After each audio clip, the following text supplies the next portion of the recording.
नवलगढ़ के विकास में कोई कसर नहीं छोड़ी है। सम्माननीय डॉक्टर राजकुमार साहब, सलाहकार मुख्यमंत्री राजस्थान सरकार। धन्यवाद जी। रामलाल साहब, आज के इस गरिमामय प्रोग्राम के सम्मानित अध्यक्ष हमारे नवलगढ़ के युवा प्रधान मेरे छोटे भाई दिनेश हुड्डा जी, अभी फूल जी बात बात में बोल गए कि नवलगढ़ के प्रधान मदन जी सेवदा, तो ये सच है, वो नवलगढ़ के प्रधान भी हैं, लक्ष्मणगढ़ के भी हैं। क्योंकि नवलगढ़ ज्यादातर मैंने इनको नवलगढ़ ही देखता हूं, क्योंकि गांव पड़ोस में है। तो मेरे हिसाब से गोविंद जी भाई साहब की 15 पंचायतें ऐसी हैं जिनका व्यापार है वो नवलगढ़ विधानसभा क्षेत्र के साथ ही है। ऐसे हमारे बड़े भाई मदन जी सेवदा हमारे बीच में विशेष तौर से आज हमारे किरोड़ की इस कैमरे की ढाणी में पधारे हमारे इसी नवलगढ़ के लाडले, जिनसे हमारा खून का रिश्ता है, आदरणीय विद्याधर जी भाई साहब। डॉक्टर हरि सिंह जी को कौन नहीं जानता। एक आदर्श के रूप में हम लोगों ने उनको देखा है, उनको पढ़ा है, और एक गांव से निकलकर, छोटे से गांव से निकलकर और जयपुर की राजधानी में अपना मुकाम बनाना, पहचान बनाना और दिल्ली के संसद तक अपनी आवाज को बुलंद करना, ये एक शेखावाटी के लाडले में ही करामात हो सकती है। आज इस मौके पर मैं डॉक्टर हरि सिंह जी को भी श्रद्धांजलि देना चाहूंगा और उनके सुपुत्र आदरणीय विद्याधर जी भाई साहब का और आदरणीय बलबीर जी चौधरी साहब का भी मैं स्वागत करना चाहूंगा मेरे कैमरे की ढाणी में। हमारी उप प्रधान इंजीनियर ललिता जोया, माताजी आदरणीय फूलवती जी, आदरणीय बुआजी को जब स्वागत हो योजना में बोले बुआजी बड़ा राजी हो रहे हो। मोहनी देवी जी, मेरा बुआजी सिंगनौर में आया, वहां को नाम भी मोहनी बुआजी है वे, लेकिन अभी है नहीं, और वे सबसे ज्यादा मन प्यार करता। मंच पर विराजमान तहसीलदार जी जो खिरोड़ के ही सुपुत्र हैं, ज्वाला साहब मीणा जी, मैं हमेशा ज्वाला को कहता हूं तहसीलदार जी को कि अभी वर्तमान में सबसे ज्यादा अगर कोई झगड़े चल रहे हैं परिवार में तो जमीनों के विवाद चल रहे हैं, रास्ते के विवाद चल रहे हैं, और ये पता नहीं ये झगड़े और विवाद कहां तक जाएंगे, मुझे खुद को भी नहीं पता।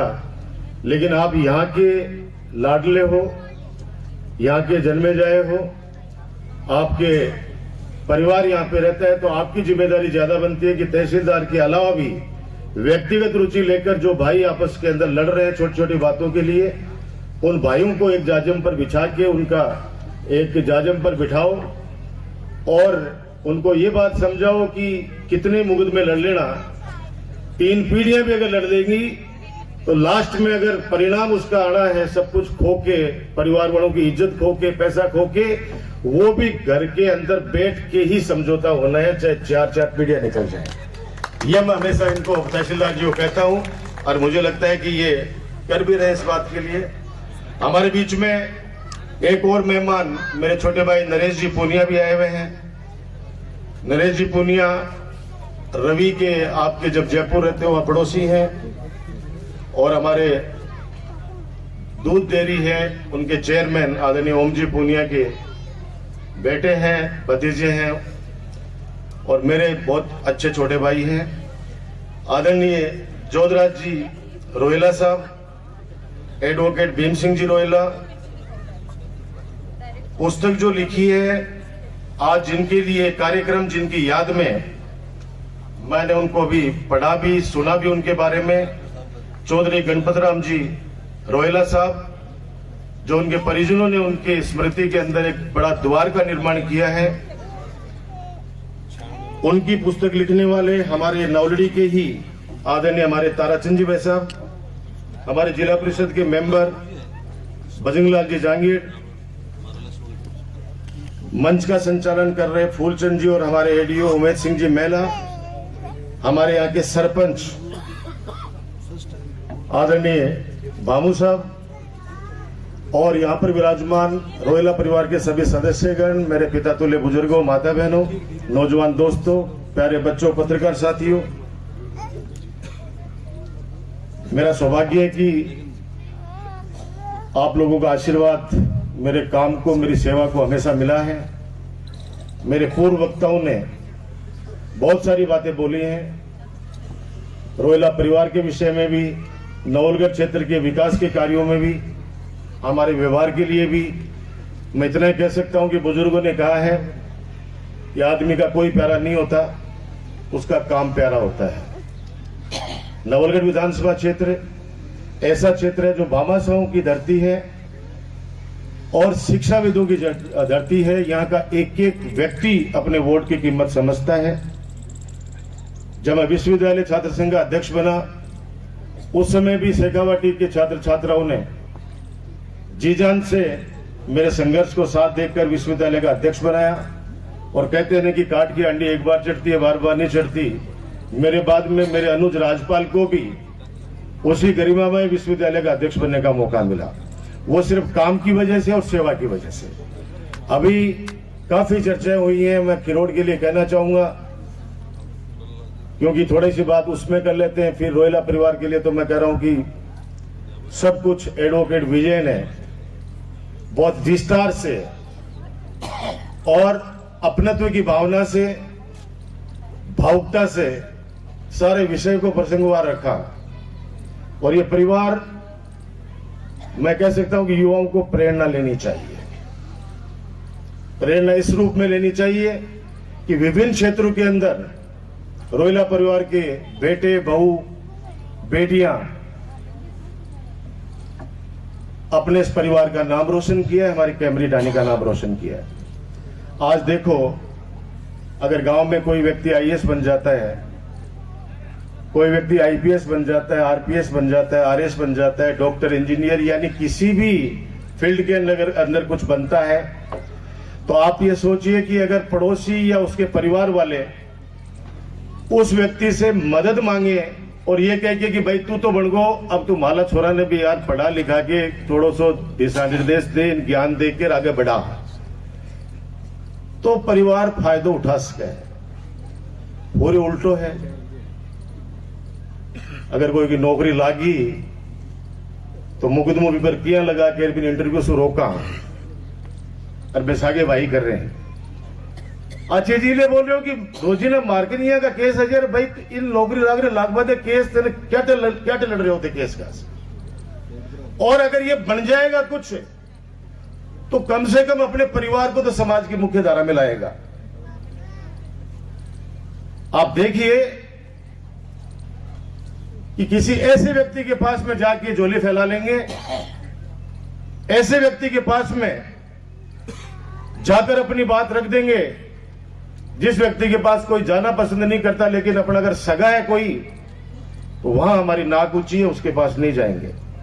वो जमाना याद करो, हमने तो देखा है जब कोई शादी में भाई नहीं आता था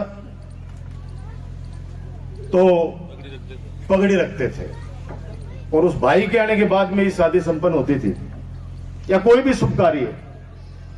और आजकल पहली बात तो कोई पगड़ी रखे को नहीं, रख दे तो पता को नहीं कदलात पड़ी है, और बटन भी गया ठीक है, 2 रोटी कमलाक्षी। ये बात इसलिए कहना चाह रहा हूं कि आने वाला समय बहुत चुनौतीपूर्ण है। राजनेता आते जाते रहते हैं, राजनीति बिना किसी का काम भी नहीं चलता है, ये बात भी ध्यान रखनी चाहिए। अगर लोकतंत्र नहीं हो इस हिंदुस्तान में तो ये अधिकारी इनके ऑफिस में नहीं घुस सकते।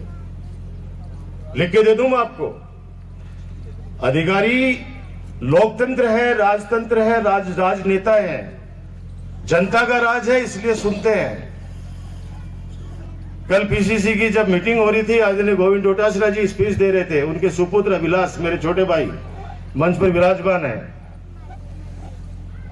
कल मुख्यमंत्री जी सारी सरकार बैठी थी वहां पे, तो यही चर्चा चल रही थी कि जिलाध्यक्ष या कोई भी जनप्रतिनिधि अगर अधिकारी के कमरे में जाए तो अधिकारी उठ के उनका स्वागत करे और छोड़ने बाहर तक आए। तो कोई जिलाध्यक्ष मेरे कान में बोल रहा, तो भाई जी भी कहते उसके कि मुझको सपने मत ले लीजिए फालतू के माए। यही कोई रड़क मत काट लीजिए, कोई सा अधिकारी सो नहीं, काम भी कोई नहीं होगा तो स्वागत तो भूल जाइए। ये रियलिटी है, सच्चाई है। हमने बहुत नजदीक से सब चीजों को देखा है। लेकिन मैं इतना ही कहता हूं कि रोहिला परिवार जैसे बहुत से परिवार इस नवलगढ़ विधानसभा क्षेत्र के अंदर जिनके कार्यक्रमों के अंदर मुझे जाने का मौका मिला, जो अपने माता पिता की रेस्पेक्ट करते हैं, बड़ों का सम्मान करते हैं और जो संयुक्त परिवार को में विश्वास रखते हैं, वो परिवार हमेशा तरक्की करेगा, ये मैं लिख के दे दूंगा। ये जो एकला चलो की जो बात करते हैं ना कि मैं, मेरी बीवी, मेरे बच्चे, वो कभी सक्सेस नहीं हो सकते। बड़ी तकलीफ होती है जब दादा दादी अपने बच्चे के पास में जाते हैं तो वो पोता है, वो धीरे से अपनी मम्मी से पूछता है कि कब जाएगा वापस, और बाद में कहती नहीं साहब आपको मन कौन लगा, गांव में मन लगा। बिना उनके गूगल चेक कितना भी चला लेना, संस्कार तो हमारे बुजुर्गों से आएंगे। मैं ज्यादा ज्ञान नहीं देना चाहता क्योंकि आजकल सब ज्ञानी हैं, लेकिन वास्तविकता यह है कि आने वाले समय चुनौतीपूर्ण है। हम अपराध कितने बढ़ रहे हैं, कितना ही पुलिस के ऊपर दोष दे लेना, कितने राजनेताओं को गालियां दे लेना, कितने प्रशासनिक अधिकारियों को कुछ भी बोल देना। परिवार के माए बाबू जब 20 लाठियां होती ना परिवार में, बाबू लाठी लेके बैठे रहे तो गोली कमाए, मजा ले कोई भी घर का मां चोरी हो जाए, कोई अपराध हो जाए। आजकल ताला लगा के डर चले जाएंगे तो पीछे से बेरोजगारी अति बढ़ रहा है कि रोजना ताला टूटे हैं, और बाद में चाहे पुतला, चाहे राजकुमार का जड़ाओ, चाहे प्रशासन का जड़ाओ। अगर गांव का माए आजकल स्थिति है कि पहले कोई डाणी का माए आवाज आ जाती ना तो पूरा गांव उठ के बटन चले जाता हो कि भाई कोई तकलीफ में है। अब अत्ता ये मशीनी युग, हमेशा कहता हूं, आज भी कहना चाहता हूं, ये मशीनी युग है। पहले तो गांव में एक दो बैरो तो आजकल आपस सारा का सारा बैरा है। पड़ोसी कमरा के मां भी अगर कोई दुर्घटना होगी तो पड़ोस ने कौन सुना होगी, चाहे कूलर की आवाज में, चाहे टेलीविजन या मोबाइल या लैपटॉप क्या की आवाज का मां, मदद तो भूल जाओ। पता चलता है कि इस घर के अंदर 5 लोग सो रहे थे, एक घर के अंदर चोरी होगी एक बगल वाले कमरे के अंदर। तो संयुक्त परिवार के लिए मेरी प्रार्थना है, ये बात कहने का मेरा यही मतलब था। खिरोड़ के अंदर सबसे बड़ी समस्या थी गंदे पानी की निकासी की। जब भी लोग यहाँ पे आते थे तो आपको पता है कि गोडा सुधो पानी खराब बड़े मिल तो बढ़े। सबसे पहले तारी सेवा में समर्पित की बात चीज की, आज बढ़िया गांव की सड़कें हैं, सब चीजें हैं। 2 करोड़ की सीएससी आज खिरोड़ में है, सीएससी है, 108 एम्बुलेंस है। आप लोगों के आदेश की वजह से इंग्लिश मीडियम स्कूल खोल दी, और खिरोड़ हमारी ऐसी ग्राम पंचायत है जिसके सराउंडिंग बहुत सारी डाणियां हैं। उन डाणियों को भी मोस्टली सड़कों से जोड़ा है, जो बच गई है उनको भी जोड़ रहे हैं, और वहां पे सब जगह सब सेंटर खोल दिए गए हैं। सब जगह सब सेंटर खोल दिए गए हैं जहां पे एनएम बैठती है। पानी के लिए भी जितने ट्यूबवेल मांगते हो आपके आदेश पर वहां हो जाती है। और विज्ञान संकाय के लिए मैंने जब प्रशासन गांव के संघ के अंदर मैं हाजिर हुआ था खिरोड़ के अंदर, तब प्रधान जी अपन ने उस समय कह दिया था कि विज्ञान संकाय निश्चित रूप से खोल रहे हो, प्रस्तावित है, पहले से ही हमारे पाइपलाइन में है। और भगवान ने चाहा तो इस बजट के अंदर माननीय मुख्यमंत्री जी जो विज्ञान विषय देंगे उनमें हम सबसे पहले हमारे खिरोड़ को भी प्रायोरिटी पे रखेंगे। और पशु हॉस्पिटल भी अपग्रेड कर दिया गया है, यानी सर्वांगीण सुविधाएं हैं। गैस एजेंसी भी हमारे खिरोड़ में है। अब जो रोडें जो बन गई वो आप सबको उसके लिए बधाई मुबारक। जो भी 4 सड़कें चल रही हैं खेड़ली जोड़ से खिरोड़, ये लगभग 65 लाख की सड़क बन रही है 3 किलोमीटर। एक तुर्कानी जोड़ी से नवलगढ़ सीमा, ये करीब 24 लाख की राशि से 1.5 किलोमीटर सड़क बन रही है। एक सरस्वती स्कूल खिरोड़ से बेरी सीमा, ये सड़क भी कार्य पूर्ण हो चुका है 2.5 किलोमीटर का। एक सबसे बड़ी सड़क 7 किलोमीटर की चल रहा है जिसका काम यह चलने वाला है, स्वीकृति हो चुकी है, उसका टेंडर हो गए हैं। खिरोड़ लाल कुआं से झाझड़ नीम की डाणी बेरी सीमा, ये बड़ी सड़क है, लगभग 1.5 करोड़ रुपए की, 1 करोड़ 60 लाख रुपए की, जिसका काम देखो मैं ताली नहीं बाज दिया तो मन कमजोर सारे हैं, लेकिन मन पता है कि नौलगढ़ का हमारे 350 किलोमीटर सड़क बन रही है, तो आजकल सड़क तो कोई मुद्दों को नहीं रही हो।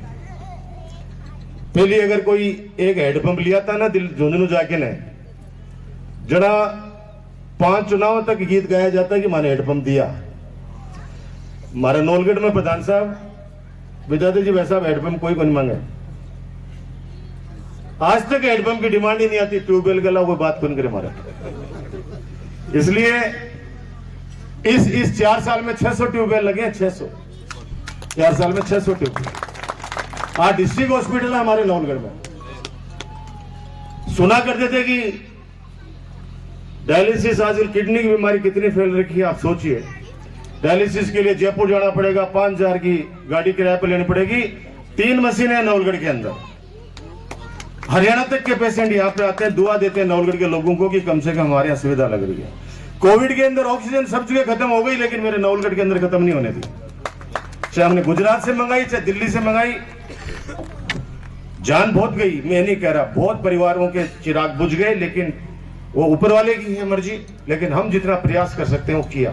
और ये सब मेरे जो लोग यहाँ बैठे हैं, सबकी आत्मा जानती है इस बात के लिए। एक और सड़क थोड़ी सी बाकी है, ग्रेवल सड़क मैंने दी थी पहले, और ये राम कुमार जी, गणपत जी, इंद्राज जी, बीरबल और अर्जुन बाबू और सारा का सारा मन दे के गए हैं। अभी अर्जुन बाबू के बड़े चार भी विषय।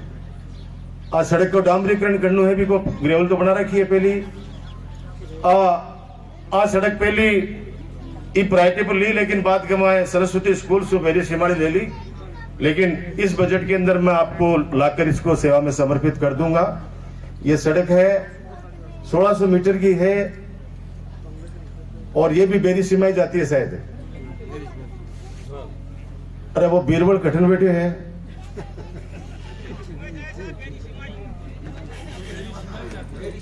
तो मदद करो कि ई बजट में लेके आ जैसे उतना कम से कम तो हाथ तो खोल ले थोड़ा बहुत यार। ये क्या करे हैं, और क्या तो मत करो यार, ऐसे मत करो भाई।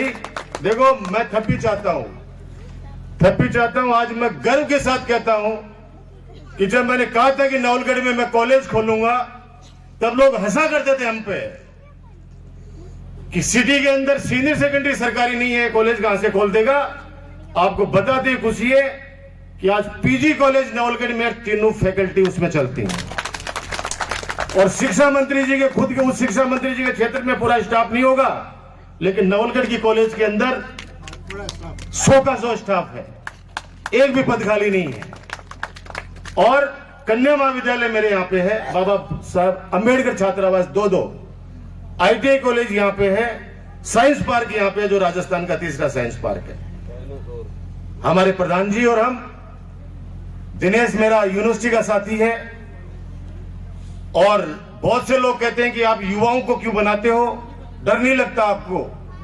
मैंने कहा जिस दिन डॉक्टर राजकुमार दौड़ना बंद कर देगा उस दिन डरूंगा, जिस दिन इनसे ज्यादा दौड़ूंगा उस दिन मुझे डरने की आवश्यकता नहीं है। इनको एक बाजू के रूप में, एक ताकत के रूप में मुझे काम लेना है।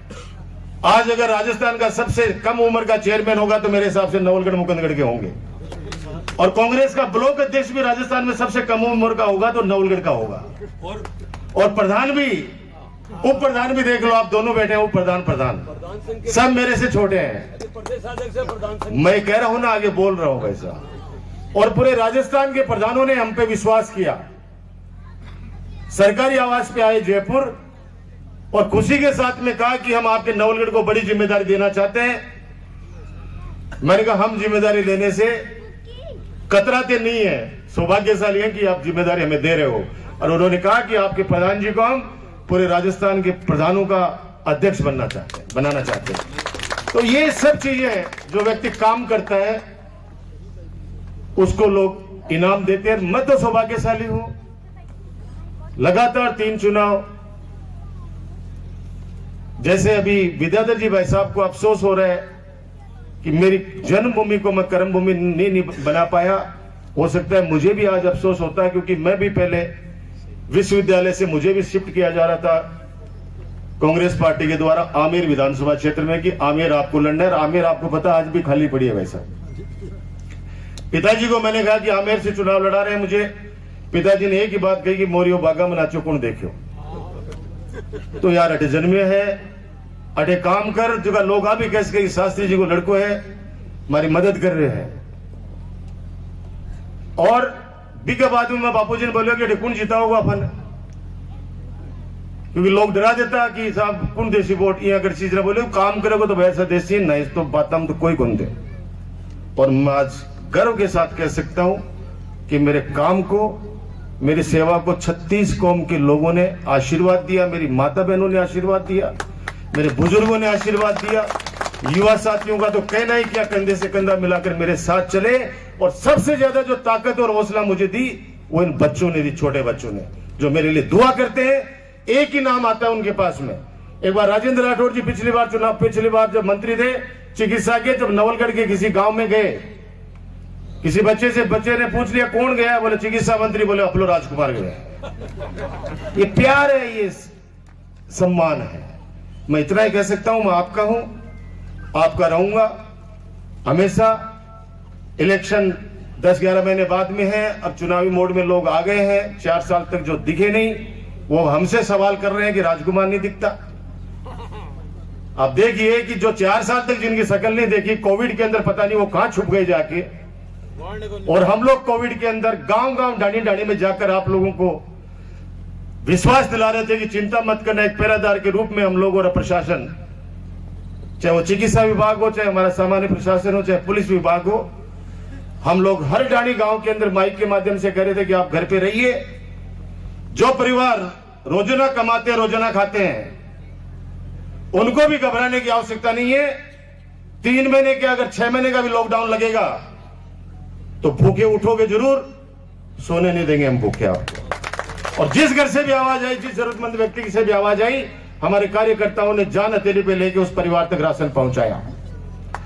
वो लोग सवाल कर रहे हैं हमसे जिनका 4 साल तक अता पता नहीं था, और वो लोग आपके बेटे, आपके भाई डॉक्टर राजकुमार पर आरोप लगा रहे हैं। कोई तो कह रहा है कि श्री सीमेंट में 30% को पार्टनर रहे हो, कोई कह रहा है 50% को पार्टनर रहे हो, कोई कह रहा है कि पूरी की पूरी फैक्ट्री की है। भगवान करे तारे मुंह में घी शक्कर कि हमारी फैक्ट्री बने। उस दिन मैं अधिकार के साथ कह सकता हूं कि चलो सारे के सारे काम करो उसके अंदर। अरे ये सीमेंट प्लांट कहां से स्वीकृत होते हैं? दिल्ली से। कोई नहीं पूछेगा इस बात के लिए कि प्लांट कहां से स्वीकृत हुए, यहां पे आके। और राजकुमार के लिए कह दो, नौकरी कौन लगा रहे हो, जमीना करवा रहे, वो करवा रहे, प्रशासन करवा रहे। अरे अगर केंद्र सरकार ने अगर कोई ब्लॉक आवंटित कर दिया तो उसके बाद में प्रशासन को तो उसकी बात माननी पड़ती है। ये लोग सिर्फ आवाज लगाते हैं, सिर्फ बदनाम करने की सोच रहे हैं। कल परसों कैफे के ऊपर छापे पड़े नवलगढ़ के अंदर। अब छोड़ा बेटी करे भाई जी, मैं 15 लाख लगा दिया, 20 लाख रुपया लगा दिया, मैं तो मर गया। और मैं सीआई साहब ने तो कह दिया कि यार थोड़ा ध्यान रख जी को जो कह रहे हैं, कैफे का मां भी राजकुमार की सब में पार्टनरशिप है। यानी बकरी भी अगर कोई नहीं ब्यावा तो भी राजकुमार को दोष है। मतलब मेरे, अरे आप कंपटीशन करो ना विकास के कार्यों में। आज बताओ कि राजस्थान के अंदर, नवलगढ़ के अंदर, चिकित्सा क्षेत्र के अंदर हमारे यहाँ 26 पीएससी हैं, 8 पीएससी और 8 सीएससी और एक डिस्ट्रिक्ट हॉस्पिटल है, और 120 सब सेंटर हैं। 18 हमारे अंग्रेजी माध्यम के जो आदरणीय गोविंद जी भाई साहब, जो हमारे प्रदेशाध्यक्ष हैं, मेरे बड़े भाई, उनके आशीर्वाद से उन्होंने कहा कि खुले में राजकुमार छोटे भाई हो, आपका कर्ज चुका रहा हूं। और वो कर्ज इसलिए चुका रहा हूं कि जब तुम चिकित्सा मंत्री थे तब मैंने जो लिस्ट भेज दी कि 40 हॉस्पिटल खुलेंगे लक्ष्मणगढ़ के अंदर, तो 40 ही खुले, 39 नहीं खुले। तो तेरा दिया हुआ लौटा रहा हूं तेरे को वापस। और मुझे मना नहीं किया किसी काम के लिए, आज वो नहीं आ पाए। लेकिन रवि, हम सब लोग हैं ना यहाँ पे, और मजबूरी है, क्योंकि अभी भारत जोड़ो यात्रा चली, उसके बाद में अब हाथ से हाथ जोड़ो यात्रा का दूसरा सेकंड दौर शुरू होना है। जो प्रधान जी, हम लोग सब लोग हर डाणी में आने वाले हैं, उनसे मिलना भी हो जाएगा। और कोई बाकी बचेड़ा जगह काम है, बाकी वापस तहकीकात हो जाएगी, कौन सा काम बचे, कौन सा होगा। लेकिन मैं इतना कह सकता हूं कि विकास के कार्यों में आपके आशीर्वाद से नवलगढ़ विधानसभा क्षेत्र आगे है, आगे रहेगा। हो सकता है कि व्यक्तिगत काम, अब नौकरी के मामला में, अरे भाई सरकार अगर कोई 500 की वैकेंसी निकालती है तो 5 लाख लोग फॉर्म भरते हैं और 5 लाख में से 500 जना लगे, बाकी 4,90,900 लोग, 99,000 950 लोग वापस दूसरी तैयारी में लग गया है। अब ये सीमेंट प्लांट को नहीं आ रही है, मेरो जीवनो आराम हो रखे है, क्योंकि जगो व्यक्ति रात जमीना की दलाली करके और बाकी सना से जाके बिकवाओ, वो सुबह आके भाषण दे बड़ो। अरे डट जा भाई, जो व्यक्ति जमीन बेचेगा उसको कोई कुछ नहीं कह सकता। बदराना बदराना बदराना बदराना राजकुमार बदराना खागो।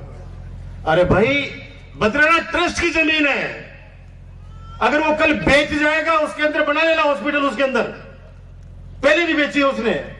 हम वहां पे बड़ा हॉस्पिटल बनाना चाह रहे हैं क्योंकि हमारे पास जमीन नहीं है। और जिस दिन कहते ना 1 इंच भी जमीन कोई दे दे अपने को, तो अगला 50 बीघा जमीन दे रहा है ट्रस्ट वाला, 17 करोड़ रुपए लगा के हॉस्पिटल बना के दे रहा है, और उसके बाद में वो जो स्वयंभू नेता है उनकी गालियां भी खा रहा है बेचारा। उसने कह भी दिया प्रेस कॉन्फ्रेंस में, सेठ जी गोयनका जी ने आके, कि मैं गालियां सुनने के लिए नहीं आया हूं, अगर कल मैं इसको किसी को बेच के चला जाऊंगा फिर ले लेना मेरे से। गुस्से में आदमी क्या करेगा। फॉर एग्जाम्पल जैसे रोयला परिवार या हमारा गिल परिवार, हमारे यहाँ कैमरी की डाणी का कोई भी परिवार, सुंडा परिवार, अगर वो आज केरू में ले लो, अगर डॉक्टर हरि सिंह जी चले गए फुलेरा, अरे इनकी गवाड़ी पड़ी है, मान लो बड़े केरू कमाए, अरबी गुवाड़ी कमाए, लोग बाग होली मंगड़ाओ लगा, टाबर बड़े खिला लगा। आपको पोतो जाके ने विद्याधर जी भाई साहब को बड़े जाके बोले कि यार मेरी पुरखा की जमीन है, अठे में मारे दादाजी की याद कमाए गेस्ट हाउस बना से। अब गांव वाला लट लेके आ जाएंगे, नहीं मैं 50 साल से तो मैं होली मंगड़ा रहे तेरे बाप की को नहीं।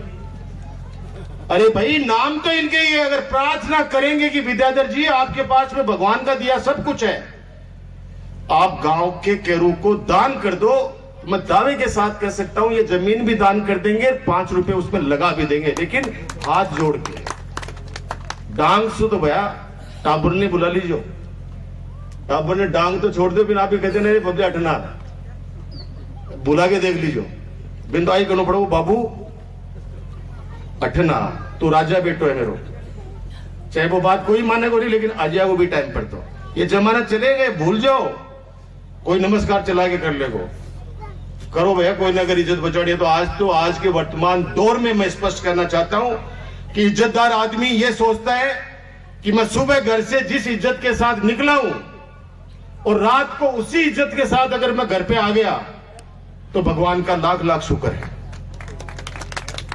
आज सबसे बड़ा दादा वो है जिनके पास खोने के लिए कुछ नहीं है, जिसके पास खोने के लिए कुछ नहीं है उससे बड़ा दादा ही नहीं है कोई, क्योंकि वो करे मैं तो मरेड़ा। दूसरा ने भी मारो, वही बात पाकिस्तान पे जो लागू होती है वो उस पर लागू होती है कि पाकिस्तान मरावा देश है, हिंदुस्तान को तबाह करने के लिए, हिंदुस्तान को परेशान करने के लिए आतंकवादी गतिविधियां चलाता रहता है, हमारे जवानों की बलि लेता रहता है। वो इसलिए कि वो तो बर्बाद है, वो 7 पीढ़ियां भी पाकिस्तान की आ जाएंगी तो भी पाकिस्तान कभी ठीक नहीं हो सकता, क्योंकि बर्बाद है वो। और हमारा हिंदुस्तान प्रोग्रेसिव कंट्री है, आगे बढ़ने वाला कंट्री है, और भगवान करे नजर नहीं लगे। मैं एक बार पुनः पूरे रोहिला परिवार को, विशेष तौर से रवि आपको, क्योंकि रवि बहुत ही, और रवि राजेश भी हमारे फोरेंसिक, हमारे साइंटिस्ट, कई बार मैं फोन करता हूं लेकिन मैं बस सच बताऊं, परिचय नहीं बताते हैं कि मैं आपके यहीं है। कम से कम एडिशनल साहब को तो इतना तो मैं धन्यवाद देना चाहता हूं कि जब वो कैंप में मिले, हमारी ड्यूटी हमारी सुरक्षा के लिए खड़े थे, तो उन्होंने कम से कम आके ये तो कहा कि हम आपके वहीं के, हम आपके परिवार के। अच्छा लगता है, खुशी होती है। मैं तो ये कहता हूं कि अब मैं तो गर्व महसूस करता हूं कि जब हमारा यहाँ का कोई बच्चा किसी भी ढाणी का, गांव का आगे बढ़ता है तो बहुत खुशी होती है। मैं तो सबको कहता हूं कि अगर हमारा कंधा किसी को आगे बढ़ने के लिए चाहिए तो वो बच्चे कभी भी इस्तेमाल कर सकते हैं। ये बात हमने पहले भी कही है, आज भी कह रहा हूं, आगे भी कहता रहूंगा। अंतिम ये 4 लाइन बोलकर मैं मेरी वाणी को विराम दूंगा। विशेष तौर से इस रोहिला परिवार के लिए, उन परिवारों के लिए जो अपने माता पिता की यादों को संजो के रखते हैं, उनके संस्कारों को आगे बढ़ाने का प्रयास करते हैं, उनके लिए कहना चाहूंगा कि नए घर में अब चीजें पुरानी कौन रखता है। पहली अगर मजूस हो दादी को तो मजूस बराबर चालतो, अगर मचले हो तो मचले भी बराबर चालतो, और पालनो तो चालतो चालतो पालनो। आज भी मैं जगह पांचों भाई अच्छे मैं बहन छो बहन भाई जगह पालना पर जुलिया वो पालनो आज भी मारा मां सुरक्षित रख रहा है, सुरक्षित रख रहा है पूरा एकदम मूंज गोमड़े शानदार हो। तो नया घर का माँ बाप चीजन पहली छोड़े पर गिरो पर, तो उसी के लिए कहना चाहता हूं कि नए घर में अब चीजें पुरानी कौन रखता है, परिंदों में परिंदों के लिए पानी कौन रखता है। ये तो संस्कार है रोहिला परिवार के, वरना पूर्वजों की निशानी अब कौन याद रखता है। धन्यवाद, जय हिंद, जय भारत। बहुत बहुत धन्यवाद सम्माननीय डॉक्टर राजकुमार साहब। 1 मिनट का समय शेष, कार्यक्रम उत्तरार्ध में है।